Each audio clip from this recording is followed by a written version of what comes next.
Hello दोस्तों, मैं गीतांजलि जोशी और आशा करती हूँ आप सब लोग अच्छे होंगे और प्रार्थना करूँगी कि आप सब अच्छे रहें।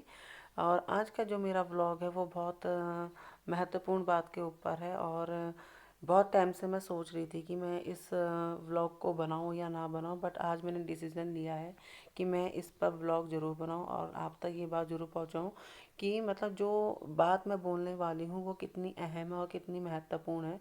ये तो आप जब मेरी बात पूरी सुनेंगे उसके बाद ही आप बता पाएंगे और आप ज़रूर बताइएगा भी। तो बात इस बात पे है कि हम आरटीई के ऊपर मैं बोलना चाहती हूँ। आरटीई स्कीम जो होती है, जो गवर्नमेंट देती है, राइट ऑफ एजुकेशन।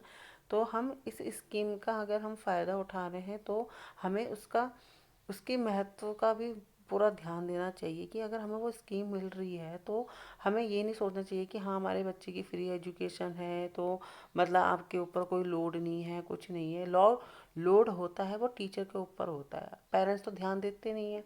क्योंकि मुझे लगभग 15 साल हो चुके हैं एजुकेशन फील्ड में काम करते हुए और मैंने ये रियलाइज़ किया है, हर बार रियलाइज़ किया है और आज भी फिर मुझे रियलाइज़ हुआ है। तो मुझे लगा कि मुझे ये बात ज़रूर आप लोगों तक पहुंचानी चाहिए और ज़रूरी भी है। और क्योंकि कुछ चीज़ें ऐसी होती हैं जो जिनकी आंखें बंद है, कान बंद है, तो उनको इसी ज़रिए से हम सुना भी सकते हैं और दिखा भी सकते हैं कि अगर हम किसी चीज़ का फ़ायदा उठा रहे हैं तो अच्छे से उठाइए ना आप लोग। मतलब क्यों अपने बच्चों के फ्यूचर के साथ खेल कर रहे हैं? आप स्कीम ले रहे हैं बट आप अपने बच्चे की एजुकेशन में बिल्कुल ध्यान ही नहीं देते हैं। ना आप उनकी डायरी चेक कर रहे हैं, ना आप उनकी कॉपी चेक कर रहे हैं, ना आप टीचर से कम्युनिकेशन कर रहे हैं कि उनका बच्चा कैसा है, क्या है। गवर्नमेंट ने तो एक रूल निकाल दिया है कि फर्स्ट टू एट तक के किसी बच्चे को हम फेल नहीं कर सकते। बट आप मुझे एक बात ये बताइए ना कि जिस बच्चे को बेसिक क्लियर नहीं है उसको 8 क्लास तक हम कैसे पास कर सकते हैं? या तो टीचर्स एग्ज़ाम्स पेपर में खुद ही लिख ले। आप अपने बच्चों को जब नहीं पढ़ा पा रहे हैं तो कम से कम आप उसकी कॉपी तो चेक कीजिए, डायरी तो चेक कीजिए, टीचर से कम्युनिकेशन तो कीजिए कि आपका बच्चा कर क्या रहा है स्कूल में। मानती हूँ हर पेरेंट्स इतना पढ़ा लिखा नहीं होता है कि वो अपने बच्चों को ठीक से पढ़ा सके या इतना टाइम नहीं होता है कि वो अपने बच्चों को टाइम दे सके। बट कम से कम आधा घंटा अगर आप, मैं उनके लिए भी बोलती हूँ जो बिल्कुल पढ़ना लिखना नहीं जानते, मगर अगर वो एक्टिव हैं अपने बच्चे के लिए तो डेफिनेटली उनका बच्चा बहुत अच्छे से पढ़ सकता है। बट जब आप खुद ही अपने बच्चे की पढ़ाई पर ध्यान नहीं दे रहे हैं तो आपका बच्चा जब कुछ कर नहीं रहा है तो टीचर भी इसमें क्या कर सकती हैं? आप खुद सोचिए ना इस बात को। आप स्कीम ले रहे हैं कि फ्री एजुकेशन है, ले लो, बट उसमें आपको फ़ायदा क्या मिल रहा है? आप ये देख रहे हैं आपके बच्चे का फ्यूचर बिल्कुल ज़ीरो हो रहा है। उसमें आप बच्चे को ना तो पढ़ा रहे हैं, ना आप उसकी कॉपी चेक कर रहे हैं, ना उसकी डायरी चेक कर रहे हैं, ना कम्युनिकेशन कर रहे हैं। तो ऐसे में तो आपका बच्चा का फ्यूचर आप खुद ही ख़राब कर रहे हैं मेरी नज़र में।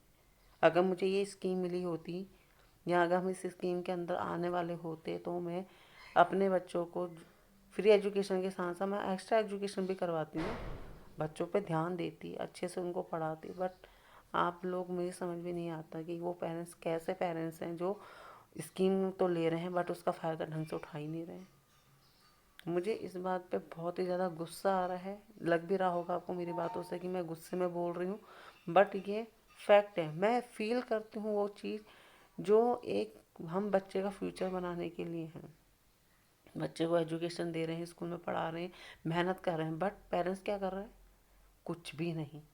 जो पढ़े लिखे हैं, जो एग्रेसिव है अपने बच्चों के लिए, वो तो पढ़ा रहे हैं, बट जो, मैं सिर्फ उनकी बात कर रही हूँ जो आरटीई है, गवर्नमेंट स्कीम का फ़ायदा उठा रहे हैं। ये उनके लिए है स्पेशली। प्लीज़ जागिए, अपने बच्चों को कुछ बनाना है तो कम से कम उनकी कॉपी किताब को खोल के देखिए कि आपका बच्चा कर रहा है या नहीं कर रहा है। अगर नहीं कर रहा है तो प्लीज़ उसे आगे क्लास मत बढ़ाइए, फ्यूचर ख़राब है उसका आगे। फिर कम से कम बेसिक तो उसको क्लियर करवाइए कि हाँ बेसिक में क्या क्या चीज़ें होती हैं। बस मैं सिर्फ इतना ही बोलना चाहती हूँ। और प्लीज़ अगर आपको मेरी कोई भी बात बुरी लगती है तो उसके लिए मैं हाथ जोड़ के माफ़ी मांगती हूँ। बट मेरा आज मूड बहुत ख़राब है इस बात को लेके कि मैंने आज रियलाइज़ करा है, बच्चे खुद बोल रहे हैं मुंह से कि हमारे मम्मी पापा हमें पढ़ाते नहीं हैं, हमारी कॉपी किताब नहीं देखते हैं। डायरी तक, बच्चों को डायरी में नोटिस लिखाए गए हैं, पेरेंट्स के सिग्नेचर तक नहीं है। ये ये सोच के तो मेरा दिमाग बहुत ज़्यादा ख़राब हो गया है। तो गाइज़ प्लीज़ मुझे ज़रूर बताइएगा कि मैंने जो बात बोली है वो ठीक बोली है या नहीं बोली है। प्लीज़ लाइक कमेंट करके ज़रूर बताइएगा, और प्लीज़ अगर मैंने कोई गलत बात बोल दी है तो उसके लिए मैं अभी से सॉरी बोलती हूँ। Thank you so much.